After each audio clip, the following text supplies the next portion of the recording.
Hello there, my friends. Chris Marcus here with you today for this webinar with Southern Silver on behalf of O&M. Pleasure to be joining you. I am a silver analyst and founder of Arcadia Economics, where we cover the silver market on a daily basis and really dig into what's happening in the world, why that is happening, and why a lot of people are turning to silver.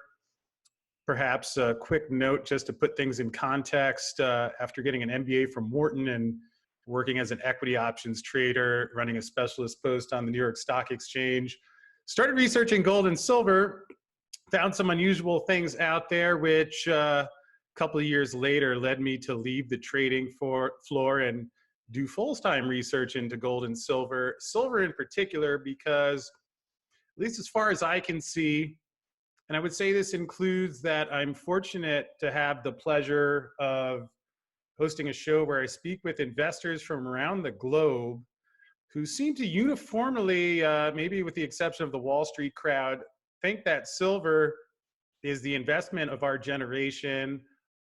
As you can see here, we're rounding up 2020, and the price of silver today around $26.20. But maybe to put things in perspective, you see this chart here. Silver opened, let's call it 25.75. This is last night in Asian trading. Rallies, spikes up almost $1 from the open, and in about 1 o'clock in the morning was $27.50. About 4 hours later, it was down as much as $2.50 before rebounding. I mean, this is one of the wilder, even for silver, this is one of the wilder charts I've seen. It's like the magic bullet bouncing around, touching every data point possible here. What's the takeaway from this? Is that I would suggest that there was not a wild change in the supply and demand of silver between 1 a.m. and 5 a.m. Monday morning. The fundamentals for silver compared between now and 2011, when silver hit $50, the fundamentals are are exponentially more glaring now than then. But what this chart points out is that, and what you perhaps can see even more clearly here, you see some big spikes in volume when the price goes up and when the price goes down. And we won't dig into all that today because that's perhaps not the most important thing. But I think we've all seen enough to understand that a lot of the Wall Street algorithm trading and the high frequency trading vehicles and all this stuff that happens that can push asset prices around in the short term, the medium term, sometimes even the long term. And let me help at least set the context for this.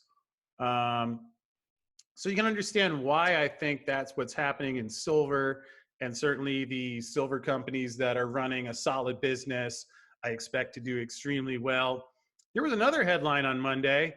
Congress reaches deal on $900 billion COVID relief package. Something that I don't think either candidate mentioned was where that money is going to come from. But I'll tell you, it's going to be printed by the Federal Reserve, just as the other COVID bills were printed. Again, the numbers, it's almost to the point where they stop mattering because they're going to get larger and the money is going to, they don't mention that this money is printed. Instead, they move Janet Yellen, former Fed chairman, into the White House.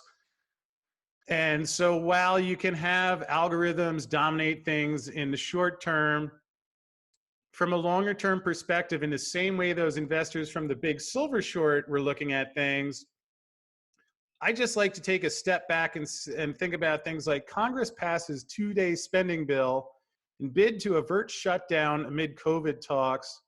What kind of Ponzi scheme are these guys running here? We're 2-day bills or else you're gonna shut, what kind of business is this?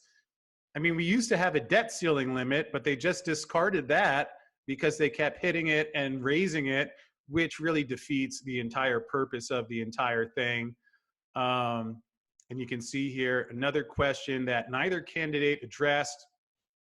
Here's the debt, 27.5 trillion, 528 million. Looks like we're going to hit 529 million before the end of this sentence. Yeah, there we go.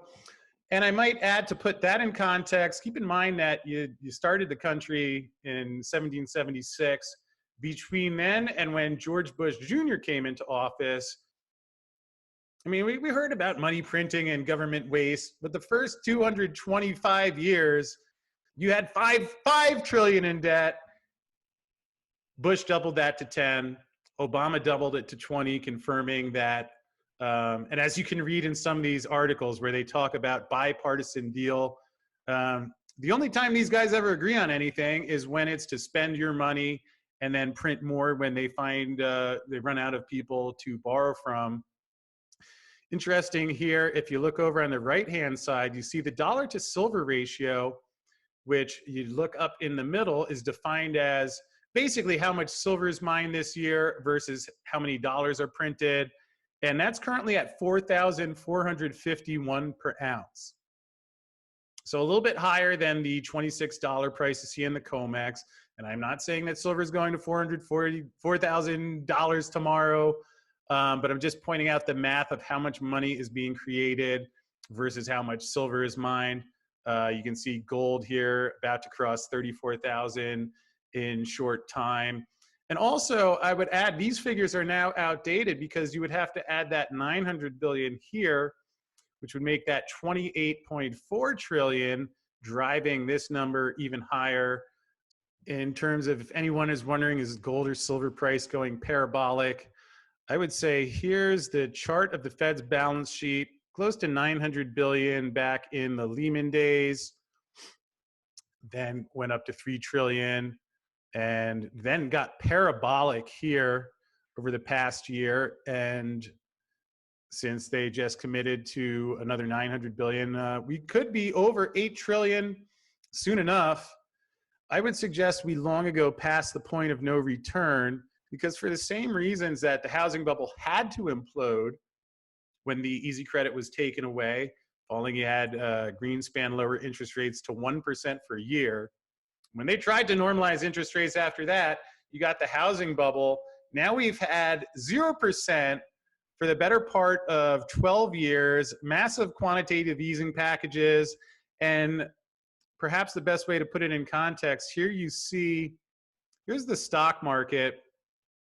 See, back in the end of 2018, when the Fed was at least attempting to raise interest rates, got it up to the whopping level of 2.5%.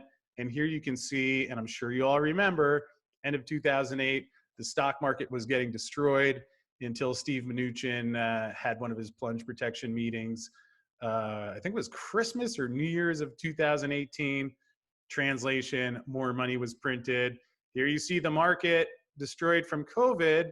A lot of the world still shut down. Even Jerome Powell admits finally that the economy isn't as strong as they've been saying. Yet it went below 20,000. Now it's back over 30,000. I would say that's the effect of the printed money. And I don't think they will ever take that away. I don't think they can take it away. I don't really think they want to take it away. And that's why, to me, when I put all this together and say, how does this all shake out? I can't tell you when it's going to happen, but I sleep easy at night knowing that I have assets tied to silver for all of these reasons versus playing Russian roulette with the supposed safe haven Ponzi scheme treasury that has a 0.9% yield, while the Fed has a 2% inflation mandate, which they've had to increase.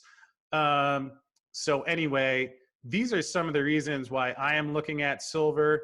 If you have any questions for me, you can find me at arcadiaeconomics.com.